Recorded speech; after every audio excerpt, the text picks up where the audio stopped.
9 équipes composées de 6 coureurs, chacune prennent part à la 13e édition du Tour cycliste international du Bénin du 10 au 15 mai. Ces coureurs du Bénin, du Togo, du Ghana, du Burkina Faso, de la Côte d'Ivoire, de la République démocratique du Congo, de la Belgique et de la France feront les 5 étapes du Tour dans 2 critériums durant les 5 jours. Le Tour globalement se tiendra sur une distance globale de 1145 km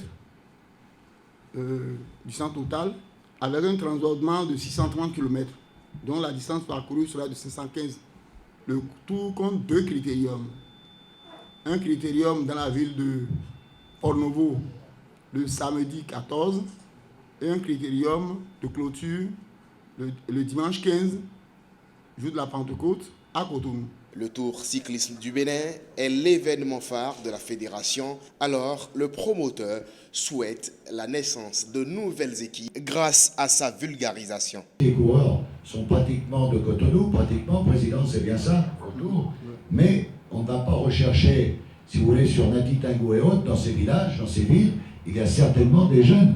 C'est pour ça qu'il faut faire du vélo traditionnel et essayer de prendre des gamins pour les former et avoir une école de cyclisme. Il faut avoir des écoles de cyclisme comme en football.